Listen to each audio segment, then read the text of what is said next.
Hey bike farmers, thanks for clicking in. I got a text from a customer the other day saying, hey, my bike's making a clicky poppy noise and I'd like you to check it out. Now, whenever I hear that, I go, uh-oh, what the hell's going on? Because it can be really difficult to chase that down. When she got here and dropped the bike off, she's like, yeah, sometimes it happens when I'm pedaling, sometimes it's when I'm shifting, sometimes it's when I'm coasting. I just don't even know. And I was like, oh great, now it's an intermittent clicking and popping sound. You know, I've just been down this rabbit hole before. It can take a while. It can get really expensive. Anyway, I test rode it, and of course, I thought the bike worked great. It needs a tune-up, but everything was functioning just fine. So I said, all right, follow me inside. We threw it up in the stand, and I spun the rear wheel, and let's see if I can get that on, get the mic to pick it up.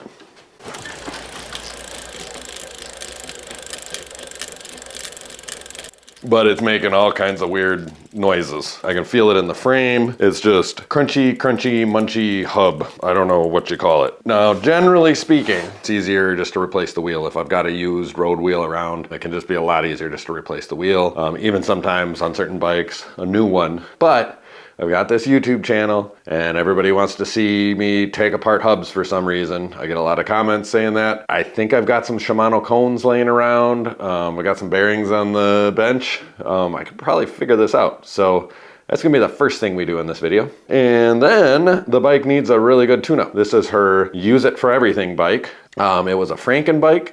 It was born at the hub in Minneapolis. It was put together pretty well. Weirdest part, got 3x9 levers, but it's just a double crank set. They put a 2x crank set on a 3x bike, which works. It would drive me nuts as a mechanic. I told her this. I'm like, as a mechanic, I know it's wrong, so it would drive me nuts. It's not something I would do on one of my own bikes. However, you can get it to access both gears, and she doesn't even really know or understand. She said she doesn't really care, so why would I care, right? So we talked that through. Otherwise, the shifters feel sticky. You got to flush them out, clean it up, lube the cables, adjust everything, put it back together. Hopefully the hub overhaul goes well, so we can get this bike back together and restore it back to its original Frankenbike glory. Should be an interesting video. You never know where things are going to go. So sit back, relax, and let's get started.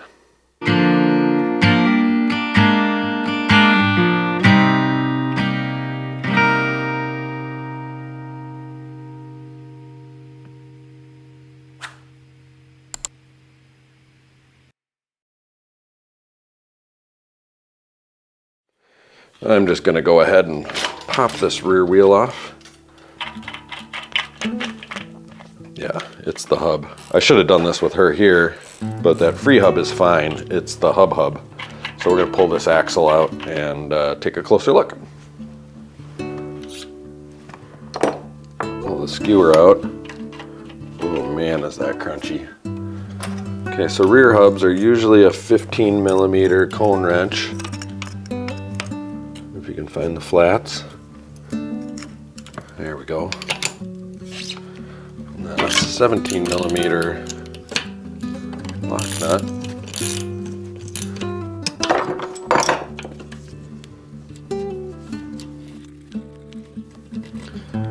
And try to keep everything, oh, drop the lock nut.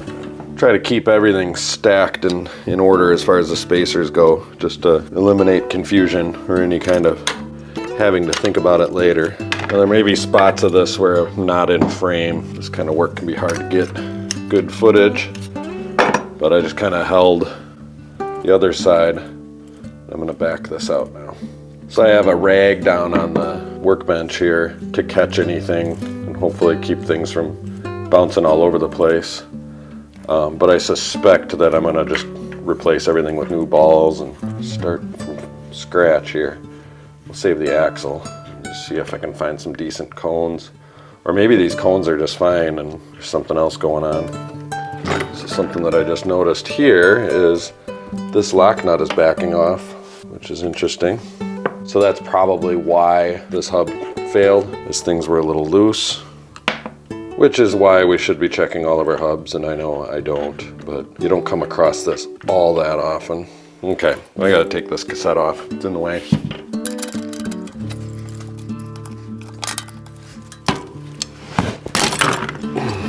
This is not how I do it. I'm gonna do it on the ground.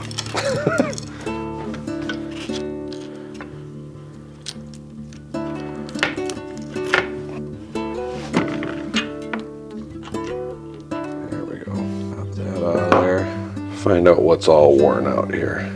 Okay, well, this cone actually doesn't look too bad. Here's the non-drive side, and that looks brand new. It looks really good. So I don't know what's crunchy and grindy, because that feels smooth.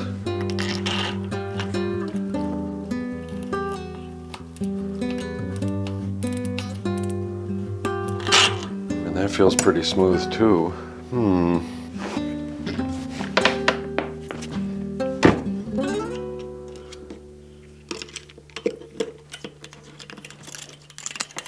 Try to get these balls out of here.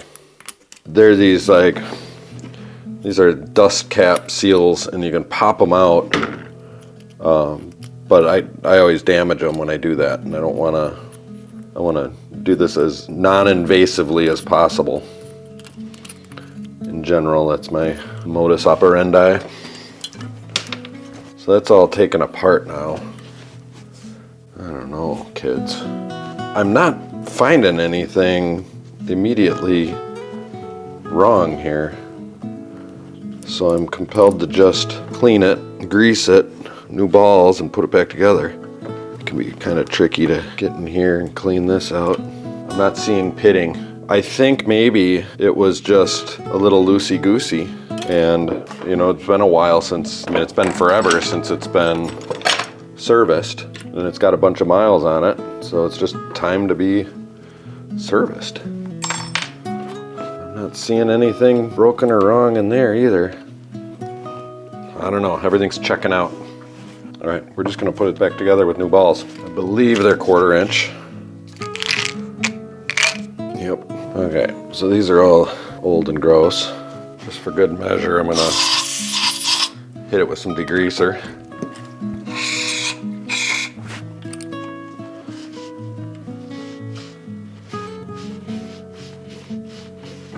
Try to dry that out pretty good. Okay, let's try to smush some grease in here. Best we can.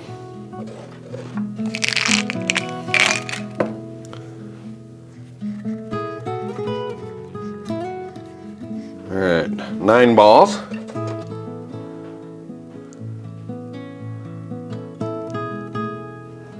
Probably should have done the drive side first, and I can put the axle in to hold the balls, but I just load it full of grease like that, and then the balls don't fall out, unless I do something dumb, which is entirely possible. Tons of grease.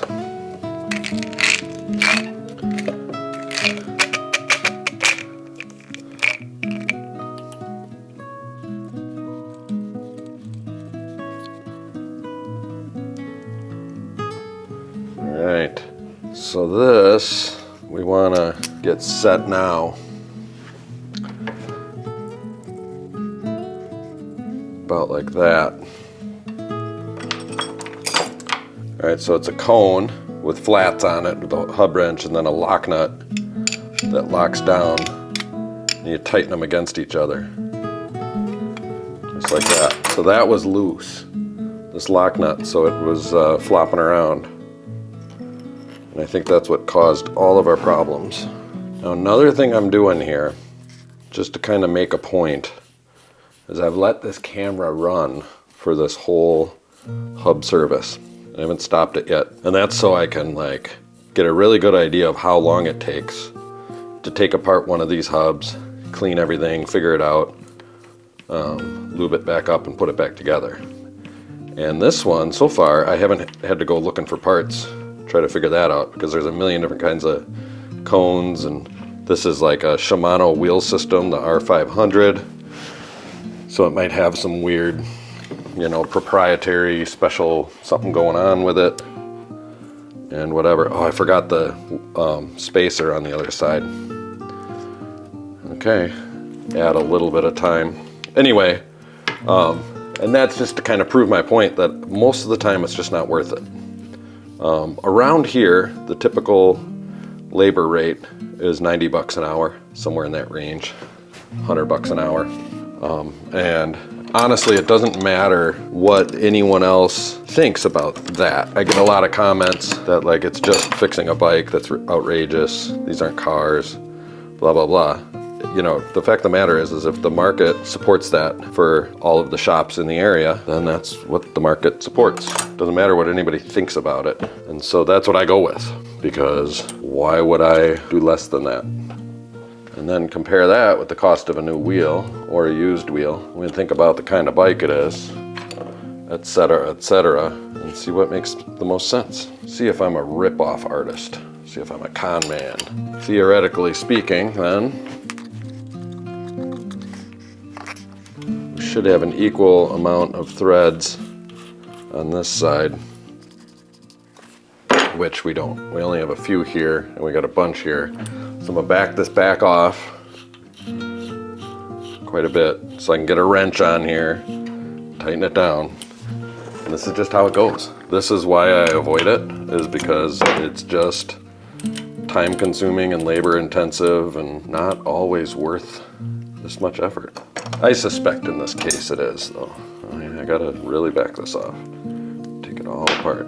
It's not easy to adjust the drive side of a freehub rear hub. And this is why, because you gotta keep loosening up the non-drive side to get your flat here to get this right.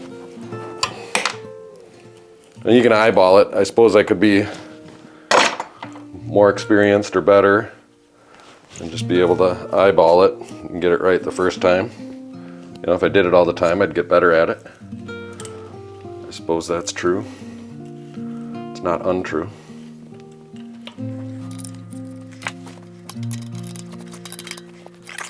Yeah, it's going to be closer to right.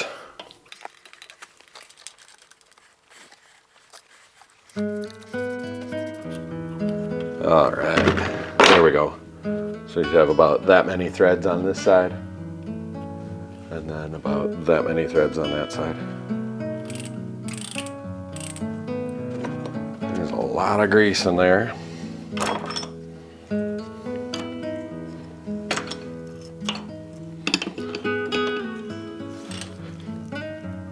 We just tighten that down. Should leave a little bit of play. It's a little too much play for me.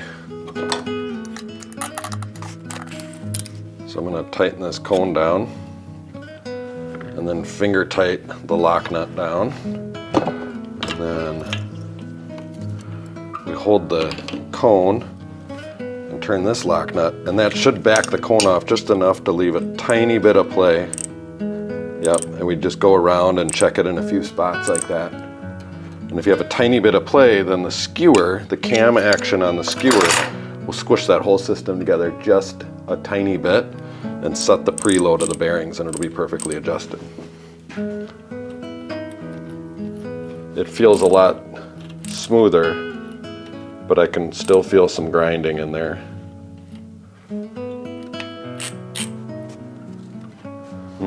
I'm gonna throw it in the stand and see if it makes noise.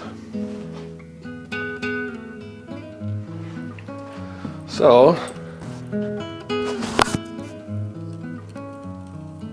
hold the microphone right up to it.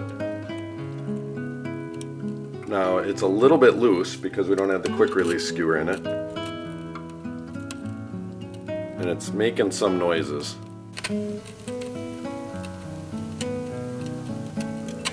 Not totally silent.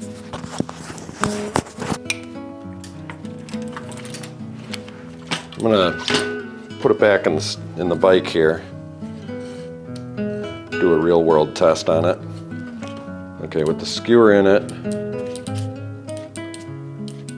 I'm checking lateral movement here all the way around with this hub to make sure that it's adjusted properly. And I think it's really good.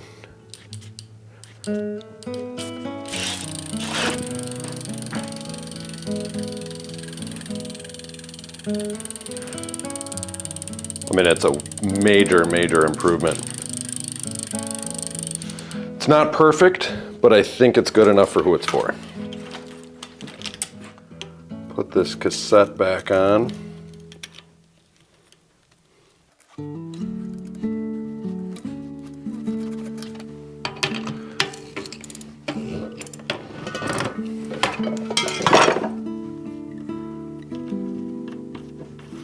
Pointy side in with your springs every time. So I don't know how long that took, half hour, but I quoted $50 to fix that problem. You know, and I was just guessing, you know, that it'd be $50 to fix it. I told her that, you know, I'd probably replace cones or whatever, but I wasn't sure if it would be used or new or what. And that I wasn't even really charging for the parts because I do this so infrequently that it doesn't really matter, that whatever parts I use are just kind of laying around. And I'm like, it was more of just $50 to figure it out because it can be tricky. And I said if it's something super easy that I would not charge her $50, that I would just charge her $20 to fix it or whatever. And she agreed to it. So I guess in today's episode of Was It Worth It, you guys can let me know. Did I actually fix it? Because it is not just exactly perfect. It is good enough for who it's for. Is it fair that I charge $50? I mean, I kind of explained this is how it probably will go. I'm okay with it, you know? Time is money.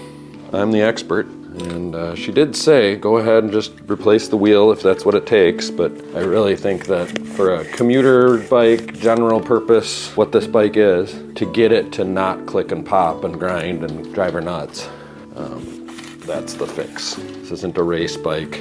She's not competitive. She's not an enthusiast. So optimization isn't the goal here. Sufficient repair is what we're after.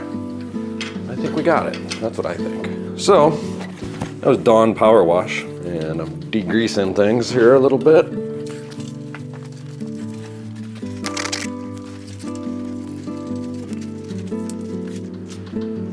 So if you push your rear derailleur in, you can slide this cable out of its home. It's happy cable stop home. And you can lube that little segment. And then I like to lube the cable guides underneath. And actually with a road bike like this, since we can't get these cables out of their happy homes, they're not slotted cable stops. We're just gonna let gravity help us out here and drop some lube down the holes. Let it sit, and then we have access back here to the cable guides. And just like my grandma used to sing from the bathroom after she'd been eating prunes, wiping as we go, wiping as we go. When you eat like I do, we're wiping as we go. She was a really good grandma. Little bit of residue left over despite our efforts.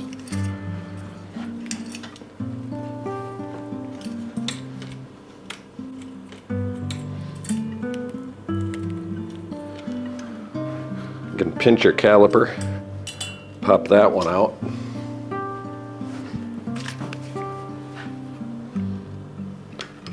Lube that segment. Pop that one out, and again,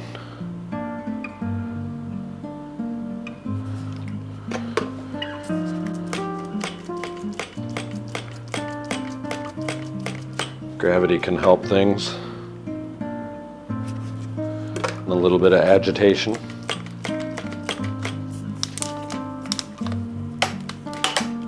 And then the front one,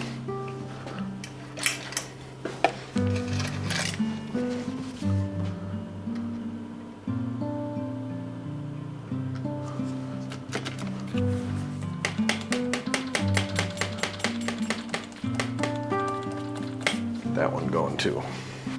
I heard somewhere that in Schwinn bicycle school way back when, 60s, 70s, I don't know, they used to teach people to fix bikes upside down. And that's just because you get a totally different perspective and everything becomes like exactly mechanical. You don't get lost in the, I'm operating a bike. You're just looking at the machine then. And so like here, I got one step and I'm gonna spray the shifters upside down because I can see like all the mechanism. I can see just right where to spray. Whereas when the bike's upright, you don't see it as well.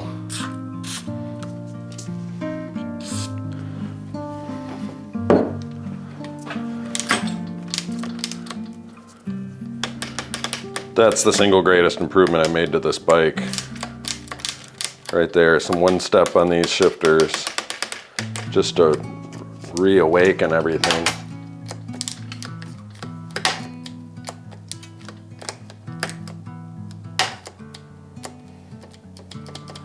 All right.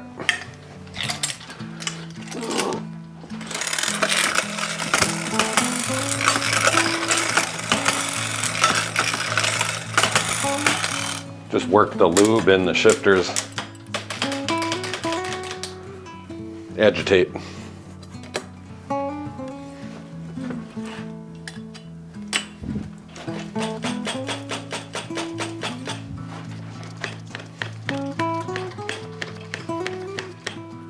All right, up here in the wheel truing stand that has kind of become the rant stand. I don't have a whole lot to rant about today. You know, I'm right here, right on the precipice of my 1-year anniversary from doing the YouTube thing. Well, since monetizing the YouTube thing. I guess I did it for about a year before I was able to monetize. And I just did a whole video on that, and about how YouTube is kind of becoming my main thing. It's making good money. It's providing opportunity for me that I never had before. And it's really got me thinking about my bike businesses in general. And I thought I was really clear. I wrote out like an essay, and there's a video on it. You can go check it out. And, I thought I was really clear about what I was saying, but there seems to be some misunderstanding, as there usually is. People hear things the way they want. And, oh, dropped my rig. But the one comment that I got a lot that I really disagree with, and I think it completely misses the point, is that, you know, I was talking about how I don't enjoy owning a bike shop. And the reality is I don't enjoy owning a bike shop like I thought I would. You know, it was like my lifelong dream. And now that I have the YouTube channel, I don't really depend on it for an income. You know, what it is and people were saying, they're like, oh, never let your hobby become, or your passions become the way you make a living, because it'll ruin it. And that's not what's going on. I still love fixing bikes and doing stuff like this, and love making the videos, and you know, figuring out this bike for this woman is great. I love it. I'm super passionate about it. Absolutely, she's a great customer. She was practical and smart and understanding and wonderful, and I love that. But that's not normal. You know, that's the thing. And you know, you probably know this by now because I'm wide open about this. This is not something I hide or think is bad, or a lot of people want to judge me for it. But I don't like dealing with the people. It is maddening. And a lot of bike shop employees and a lot of retail employees in general, but it seems like service employees, I hear gun shops, it's even worse. It's just maddening because you have two different schools, right? People are very ignorant to bikes in general. Like the general population knows nothing about bikes except how to ride one. Beyond that, they're completely clueless. And a lot of times when you talk to them about it, they feel like you're being a snob, or, you know, they feel stupid, right? And they because they feel stupid, because they just don't know things, and they shouldn't feel stupid about not knowing things, and then you talk about things that they don't understand, then their natural response is to blame you for making them feel stupid or something. And I hate dealing with that because it's not fair. I'm just trying to be as honest as possible and make the right decision. And then they'll feel like you're taking advantage of them and trying to upsell them, and I get accused of all sorts of stuff. And then on the other side, there are enthusiasts out there that know a hell of a lot more about a lot of this stuff than I do. And they come in asking for things and demanding things, demanding and expecting that I know it, or that I should have it on the shelf, or that I'm an expert, or whatever. And when I'm like, I have no idea what you're talking about, or I would never do that to my bike, even though the magazines or the websites or that YouTube video says you should, I wouldn't. And it could be basic things like tubeless. Like, I just think it's kind of dumb for most people, for most cases. Here's something, speaking of, this is something that I see all the time. Make sure you're in. But these, those springs are backwards. Okay, springs go pointy side in every time.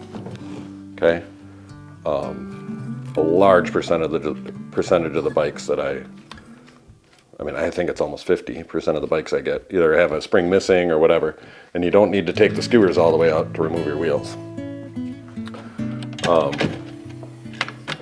Anyway, you know, the enthusiasts really feel like I'm representing, you know, the industry or whatever, and should be up to date on everything and whatever.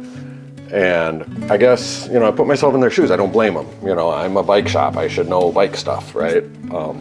But now, you know, it's like e-bikes, and everybody thinks that e-bikes are, you know, that like a bicycle guy is going to know everything about e-bikes, or that it's just easy. That, oh, I just thought it was just like a regular bike, you know, and there's nothing in the world that explains the nuances that make it really, really difficult for a shop owner to be profitable, being an expert in everything all the time, and also being able to service Walmart crap, which a lot of people like to say I'm being condescending and snobbish when I call it Walmart crap, but there's very real reasons that we don't like working on that stuff either. I love doing this. I think it's really valuable that there's a bicycle surplus in this world, and that these decent quality bikes are everywhere, and they can be Frankenbiked into the bike that I'm working on today and be super awesome. And that's what I'm good at, and that's what a lot of the mechanics at a lot of the bike co-ops and used bike stores all across everywhere are doing. And I think it's very valuable. That's what this channel is. That's what my bike shop wants to be. That's what I want it to be. I think it's the best spot in the bicycle world. I'm doing a pretty good job with it. The thing is that the channel is kind of making me like, oh, do I really need the bike shop? And I do. I need a place to sell these bikes. Otherwise they just sit, right? I need to find, you know, good help, and that's hard to find. I guess there's my rant, is just clarification on that video that I still have the passion, and this channel allows me to live it out. So it's good. There's not a problem here. And yep, my problem is people. And okay, I could just deal with it, but I don't have to anymore.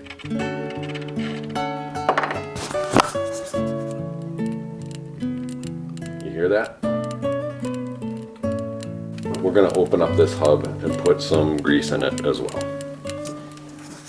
13 millimeter. Front hubs are a lot easier to deal with. You don't have the free hub in the way. So I just loosen it out, which gives me access. I take my grease gun, that never works. So then I set it aside in fury, because why do grease guns never work? And then I loosen the hub way more. And then I just smoosh a bunch of fresh grease in there.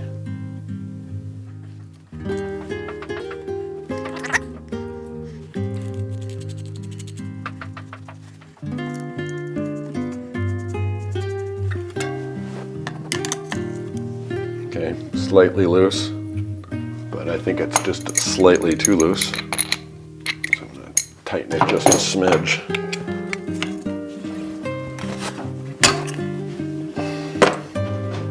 Ooh, it's perfect.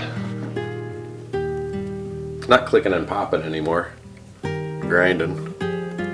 But it's still not silky smooth. We could have replaced all the balls and whatever. This is something interesting. So right there is a little dot. See if I can zoom in on it at all. Yeah. Okay. So that's a wear indicator, and it's almost gone, right? So the sidewalls of these rims are very thin. Okay, and right here is the one on the rear wheel. So I'm just gonna mention that to her. She really liked this bike and was used to it, and had just put these new, brand new Schwalbe Marathon 28s or 32s or whatever they are, so she could ride out on the Glacial Drumlin Trail and still use it for her commuter, and I think that's great. These are nice puncture-proof tire. I think they're Schwalbe, yeah, Schwalbe Marathon Plus, so they're like some of the toughest, nice heavy-duty tire. It's one of those things like, yep, the wheels are wearing out and they should both be replaced next time. I think we can, you know, a $50 hub overhaul and then a bonus on the front just to kind of keep them quiet. But the hubs are wearing out at the same time as the rims. And it's probably something I should have checked right away. I don't always think of that because it's so infrequent that you find rims worn out. Most wheels don't get ridden that much. So, but we got another season or two. And maybe one of them will crack and then that's it, right? Then they're done. I talked to her about that on these types of bikes, these commuter bikes. I had another customer here with a commuter bike the other day. I'm like, we just ride them until something breaks and then fix it. You could try to rebuild the whole bike and prevent anything from ever breaking, but it doesn't make a whole lot of sense on these bikes that get ridden so much in rough conditions, in my opinion. Okay, wiping as we go. Wiping as we go. Let's see how she shifts.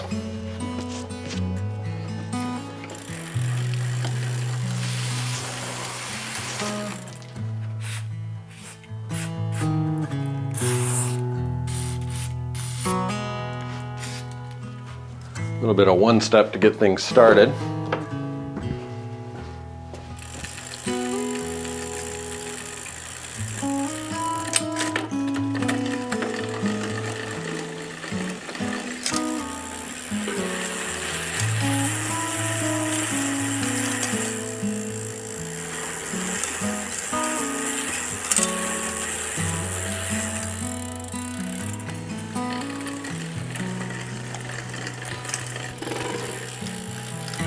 That's my way of cleaning a chain.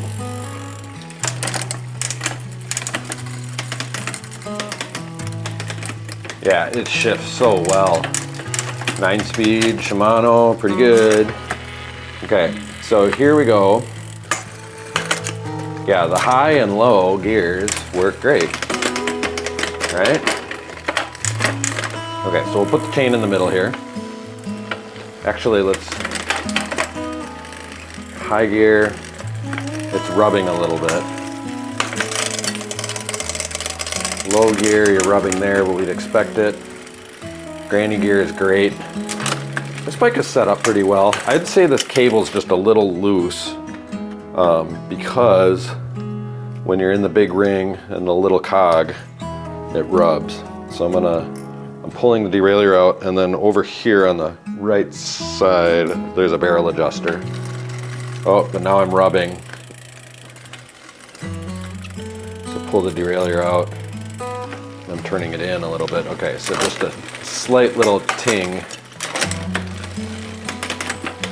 Now remember, this shifter is not designed to work with a double, so we're gonna really be stressing the mechanical limits of what's possible here. So just a tiny, tiny hint of rubbing in the extreme high gear. and just a tiny, tiny hint of rubbing in the extreme low gear. So that's as good as I can do. Of course, for things to be right, we would need a double shifter, a 2-speed left-hand Tiagra shifter, 9-speed. So we'd have to go find that specific thing, which would be really a pain in the ass. Or go find a triple road crank to work on this bike, which I think might be ISIS drive, Octalink, which is also a pain in the ass. So getting this to work as is, it seems to be the best solution for this bike and for the customer. The Hub, Minneapolis. The Hub Bike Co-op.org. Yeah, I mean, this had bike co-op written all over it. I love bike co-ops. I tell you what, that's what I should be doing, is running a bike co-op. The problem with that is it's a nonprofit. And I've already tried that, and I am not nonprofit material. I'm way too practical to be a nonprofit guy. I am a for-profit guy.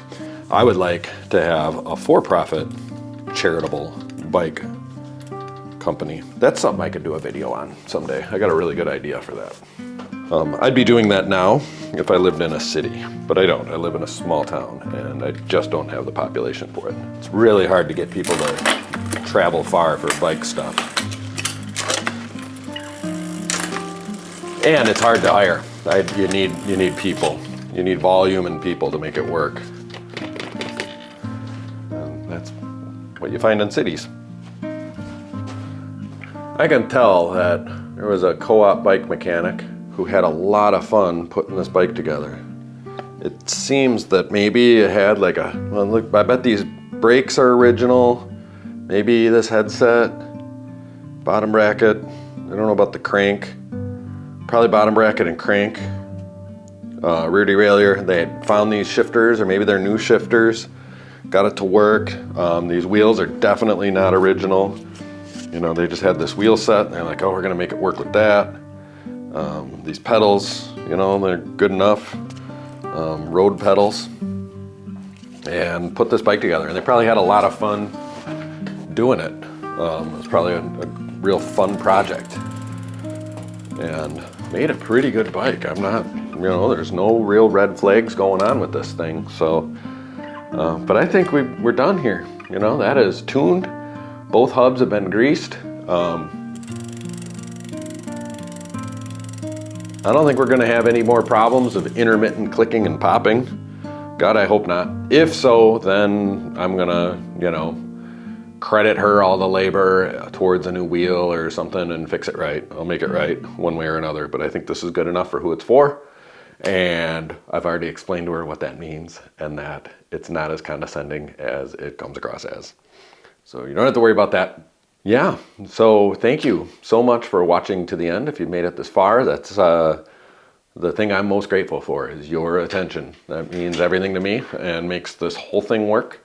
Appreciate it very, very much. If you want to support the channel in other ways, you can give a super thanks. That's like sending me money. It's basically Venmo. I use it to buy tacos, which isn't totally true. I just say that because it's kind of fun. But I get tacos, you know, once every couple of weeks probably from across the street. They're really good. And I really appreciate that. I love seeing the super thanks. It makes me feel appreciated and makes me want to make more videos. So thank you so much. Consider a monthly sustaining membership. That's something that hardly takes any effort at all. You just set it up and it's $5-10 a month. That's something I can depend on, and a lot of channels use Patreon. This is the same thing. It's just right here in YouTube with channel memberships. And like and subscribe if you haven't. I'm sure you know that part. But for yourself, you can click that notification bell so you and your bikes can stay tuned.